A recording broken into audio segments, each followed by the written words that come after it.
Good morning students. पिछली जो दो वीडियो हमने देखी थी उसमें हमने जो रेस्पिरेशन प्लांट्स में होता है उसके थ्रू कैसे एनर्जी प्रोड्यूस होती है उसमें पहला जो साइकिल देखा था ग्लाइकोलाइसिस साइकिल देखा था। सेकंड देखा था हमने पायरुविक अम्ल का जो ऑक्सीकरण होता है, ठीक है ना, डिकार्बोक्सिलेशन ऑफ पायरुविक एसिड देख लिया था। थर्ड वन जो है आपका वो है क्रेब्स साइकिल। ठीक है, तो आज इसके बारे में पढ़ेंगे क्रेब्स साइकिल क्या है, क्रेब्स साइकिल के क्या क्या नाम है और क्रेब्स साइकिल जो है हमारे लिए क्या काम आता है, ठीक है ना, इसका क्या महत्व है। तो क्रेब्स साइकिल, इसका दूसरा नाम है सिट्रिक एसिड चक्र, ठीक है ना, सिट्रिक एसिड साइकिल। और तीसरा इसका नाम है TCA, ठीक है ना, ट्राई कार्बोक्सिलिक एसिड साइकिल। अभी तीनों नाम जो हैं इसके इंपॉर्टेंट है, इसको समझना ये नाम क्यों दिए गए, ठीक है। तो पहली बात अपन क्रेब्स चक्र की बात करते हैं। तो क्रेब्स चक्र होता कहाँ है, तो ये माइटोकॉन्ड्रिया में होता है। कहाँ होता है? माइटोकॉन्ड्रिया में। हमने देखा था ग्लाइकोलाइसिस कहाँ होता है, साइटोप्लाज्म में होता है, कोशिका द्रव्य में होता है। वैसे क्रेब्स चक्र कहाँ होता है? माइटोकॉन्ड्रिया में। इसकी खोज की थी 1937 में HA क्रेब्स ने, और इस कार्य के लिए क्रेब्स को मिला था 1953 में नोबेल पुरस्कार से उनको क्या किया था, पुरस्कृत किया गया था, ठीक है ना, ये सम्मान उनको दिया गया था, ठीक है। क्रेब्स चक्र जो है इसका जो फर्स्ट प्रोडक्ट बनता है, ठीक है ना, क्रेब्स चक्र में जो 10 स्टेप्स होती, कितनी स्टेप्स होती हैं? 10 स्टेप्स होती हैं। उसमें से जो फर्स्ट प्रोडक्ट बनता है वो होता है सिट्रिक एसिड। कौन सा बनता है? Citric acid. याद रखना है आपको, इसलिए इसको सिट्रिक एसिड चक्र भी कहते हैं।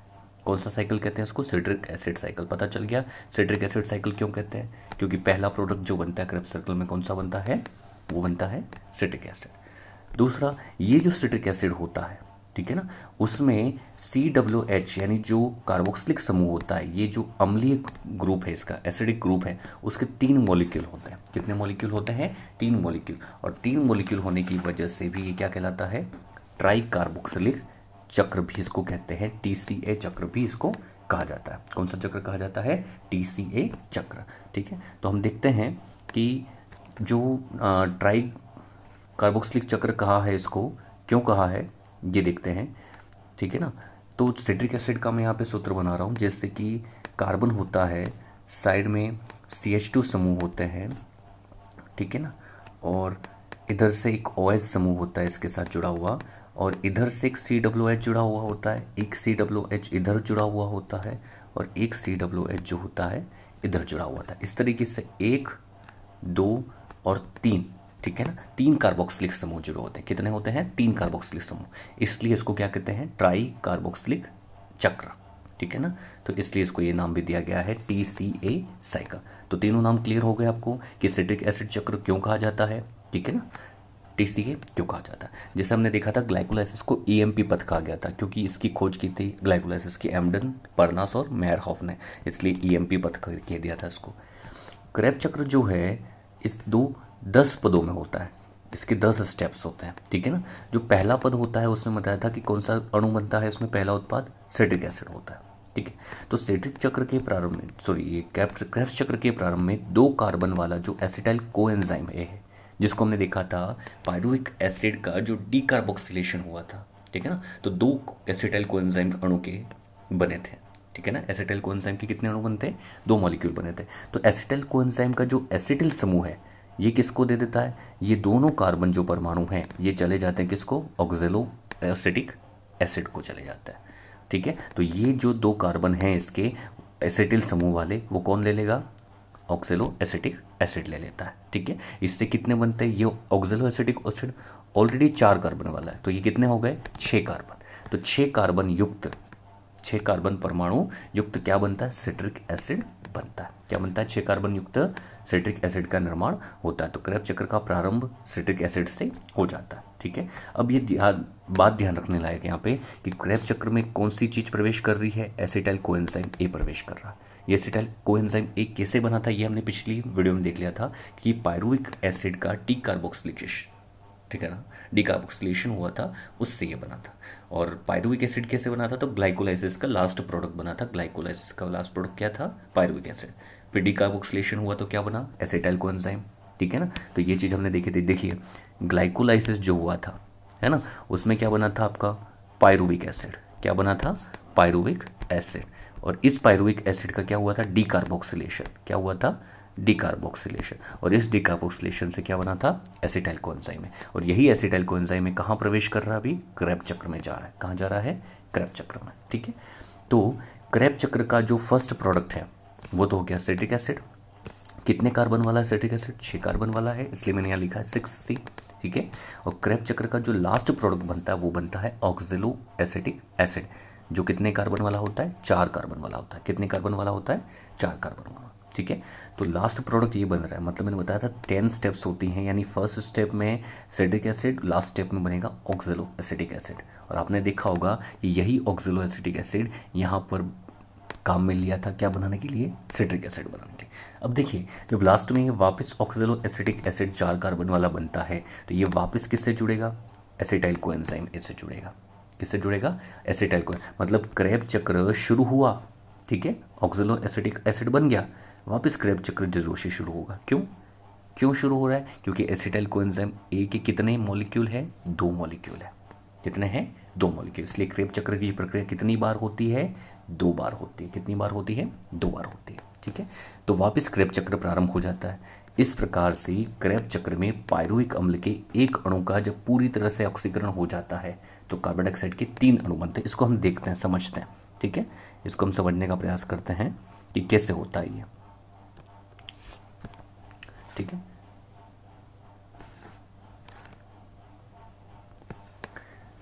देखिएगा, ये आपका क्रेब्स साइकिल का मैंने डायग्राम रखा है।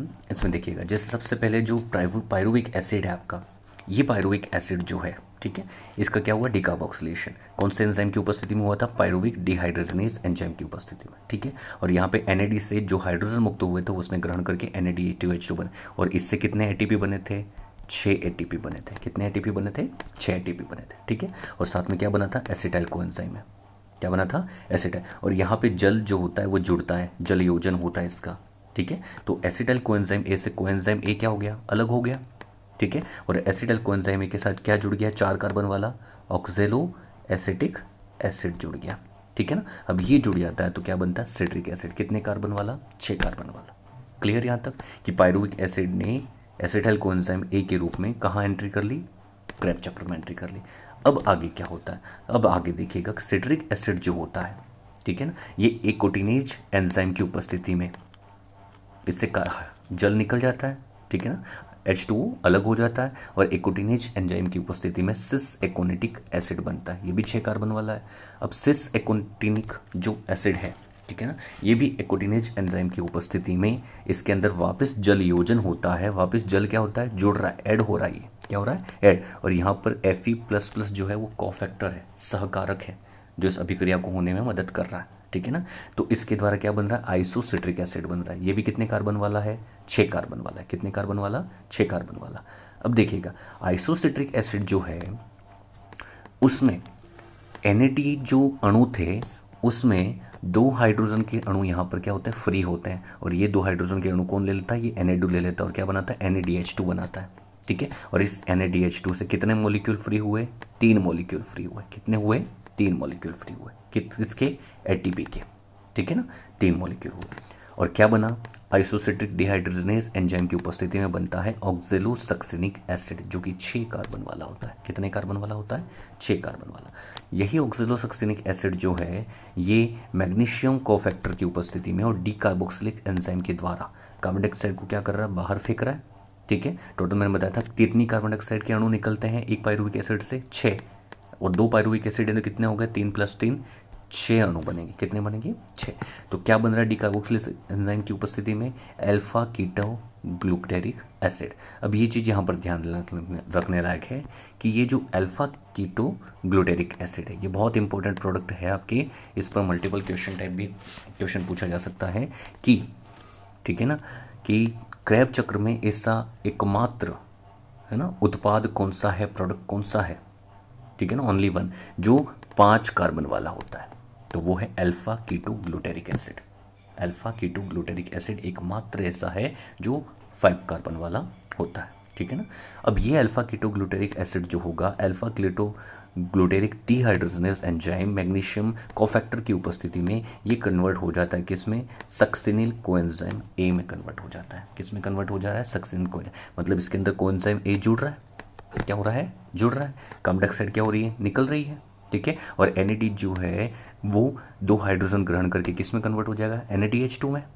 किसमें कन्वर्ट हो जाएगा, NADH2 में। और ये NADH2 से वापस कितने मॉलिक्यूल जुड़ गए यहाँ पर, 3 मॉलिक्यूल वापस किसके, ATP के कन्वर्ट हो गए, ठीक है ना। ये जब लास्ट में अपन इसका पूरी समरी देखेंगे तब देखना है कितने मॉलिक्यूल बने, क्योंकि पूरे रैप चक्र में 24 ATP बनते हैं। कितने ATP बनते हैं, 24। और अगर इसमें डीकार्बोक्सिलेशन भी जोड़ दें उसके 6 ATP, तो टोटल 30 ATP बनता है, ठीक है। अब आगे देखते हैं, ये जो सक्सिनिल कोएंजाइम ए है, ये सक्सिनिक थायोकाइनेज एंजाइम की उपस्थिति में बनता है, इससे सक्सिनिक एसिड बनता है। और कोएंजाइम हट गया यहाँ से, कोएंजाइम क्या हो गया, निकल गया, ठीक है। और इसमें GDP जो होता है वो GTP के रूप में काम करता है, इससे भी एक ATP बनता है। क्या बनता है, एक ATP। और यहाँ पर क्या हो रहा है, जल योजन हो रहा है। क्या हो रहा है, जल योजन, जल जुड़ रहा है, ठीक है ना। अब इसके आगे बात करते हैं कि सक्सिनिक एसिड जो है, ये सक्सिनिक एसिड जो है वो आगे जा करके किस में कन्वर्ट होता है, फ्यूमेरिक एसिड में। और कौन सा एंजाइम है, सक्सिनिक डीहाइड्रोजनेज एंजाइम। इजीली याद हो जाते हैं क्योंकि जो प्रोडक्ट बन रहा है ना, वही एंजाइम का नाम डिसाइड कर रहा है यहाँ पे, ठीक है। और इसमें FADH2 जो है वो बन रहा है, और FADH2 से 2 ATP के मॉलिक्यूल बनते हैं। कितने बनते हैं, 2 मॉलिक्यूल बनते हैं। और सक्सिनिक डीहाइड्रोजनेज एंजाइम की उपस्थिति में क्या बन रहा है, यहाँ पर फ्यूमेरिक एसिड बन रहा है। क्या बन रहा है, फ्यूमेरिक एसिड। अब ये जो फ्यूमेरिक एसिड है वो फ्यूमेरेज एंजाइम की उपस्थिति में इससे बनता है मैलिक एसिड। क्या बनता है, मैलिक एसिड। मैलिक एसिड कितने कार्बन वाला है, 4 कार्बन वाला है, ठीक है। ओनली एक जो था अल्फा कीटोग्लूटेरिक एसिड वही 5 कार्बन युक्त था, बाकी सभी जो हैं वो 4 और 6 कार्बन वाले ही हैं, ठीक है। इधर साइड जितने भी देखे वो सारे 6 कार्बन वाले, इधर साइड जो भी देखे वो सारे 4 कार्बन वाले थे, ठीक है। अल्फा कीटोग्लूटेरिक क्या कर रहा है, इन दोनों को डिवाइड कर रहा है, ठीक है। तो क्या बन गया, मैलिक एसिड बन गया। किस एंजाइम की उपस्थिति में, फ्यूमेरेज एंजाइम की उपस्थिति में। अब आगे मैलिक एसिड से क्या बनता है, लास्ट में वापस ऑक्जेलो एसिटिक एसिड बनता है, और इसमें मैलिक डिहाइड्रोजनेज एंजाइम काम करता है। और NAD जो होता है वो 2 हाइड्रोजन इसमें मुक्त होते हैं, उसको क्या कर लेता है, एक्सेप्ट कर लेता है, ठीक है ना। और जल क्या हो जाता है, इससे बाहर निकल जाता है, वाटर आउट हो जाता है। और क्या बना, 4 कार्बन वाला ऑक्जेलो एसिटिक एसिड। और वापस ये ऑक्जेलो एसिटिक एसिड किससे जुड़ेगा, एसिटाइल कोएंजाइम ए के एसिटिल समूह से जुड़ेगा, है ना। कोएंजाइम ए तो अलग हो गया, एसिटिल से जुड़ा और क्या बनाया वापस, सिट्रिक एसिड, ठीक है। तो पूरा चक्र जो है कितनी बार होता है, 2 बार होता है। क्यों 2 बार होता है, 2 बार इसलिए होता है क्योंकि ग्लाइकोलाइसिस में पायरुविक अम्ल के कितने मॉलिक्यूल बने थे, 2 मॉलिक्यूल बने थे। कितने मॉलिक्यूल बने थे, 2 मॉलिक्यूल, ठीक है। तो पायरुविक अम्ल के 2 मॉलिक्यूल हैं, तो 2 बार एसिटाइल कोएंजाइम के भी कितने अणु बनेंगे, 2 अणु बनते हैं, इसलिए 2 बार ये काम में आता है, ठीक है। अब देखिए इसका सार देखते हैं कि टोटल मिला के कितने ATP बन रहे हैं। तो ATP की बात करें तो 3 ATP तो पायरुविक एसिड से, ठीक है ना, जो कोएंजाइम ए बना था एसिटाइल कोएंजाइम है, तब 3 ATP बनते हैं, ठीक है ना। तो 2 बनेंगे तो 6 हो जाएगा सीधा।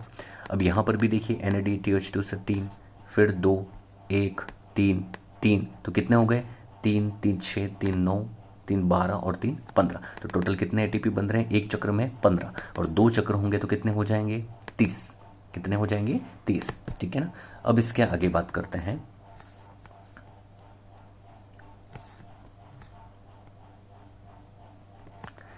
देखिए क्या लिखा था मैंने कि ऑक्जेलो एसिडिक अम्ल वापस क्या करेगा, फिर से किससे जुड़ेगा, एसिटाइल कोएंजाइम से जुड़ता है और क्रेब चक्र वापस शुरू कर देता है दूसरी बार, है ना।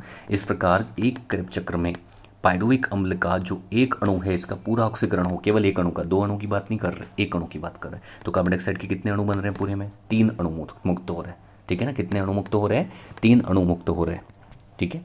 तो इस तरीके से 3 अणु मुक्त होते हैं। तो ग्लाइकोलाइसिस की जो क्रिया है इसमें कितने ग्लूकोज का पूर्ण ऑक्सीकरण जब होता है, एक अणु पे एक ग्लूकोज के अणु का पूर्ण ऑक्सीडेशन होता है, तो पायरुविक अम्ल के कितने अणु बनते हैं, 2 अणु बनते हैं, ठीक है। तो एक पायरुविक अम्ल से 3 कार्बन डाइऑक्साइड के अणु मुक्त हो रहे हैं।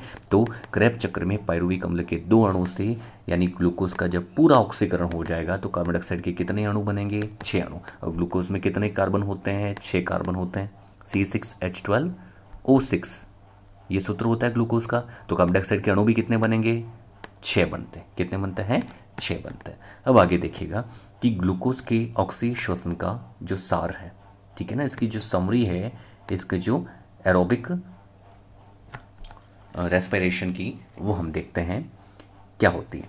तो ग्लाइकोलाइसिस जो कहाँ होता है, कोशिका द्रव्य में। इसमें कितने एटीपी बनते हैं, 8 या 6 एटीपी।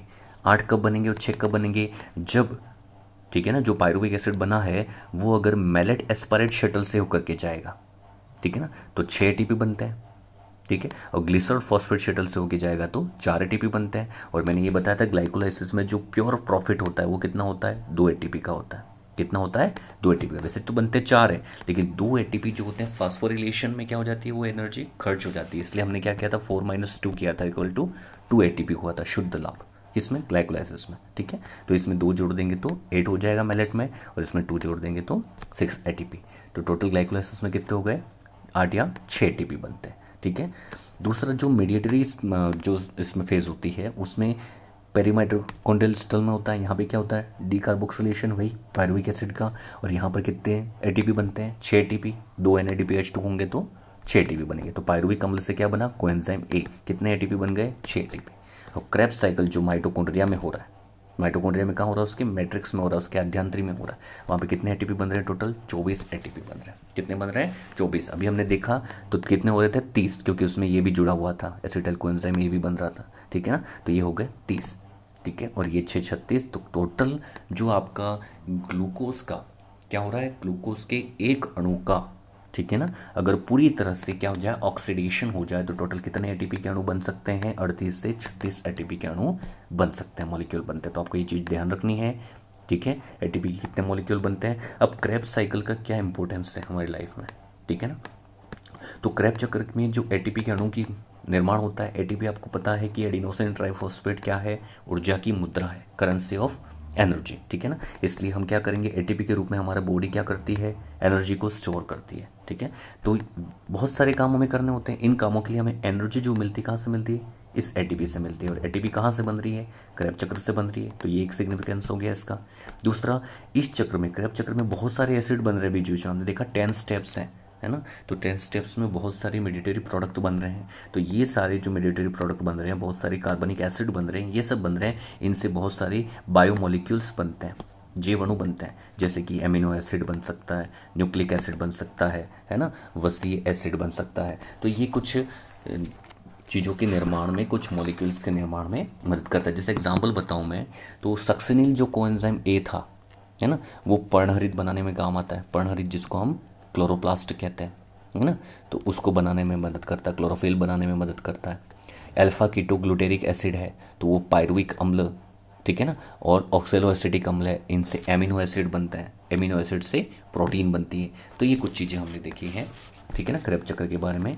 आपकी बुक में थोड़ा शॉर्ट में दे रखा था, मैंने कुछ इसके पॉइंट्स मैन निकाले हैं इसके, और आपको अच्छे से बताने का प्रयास किया है। Thank you.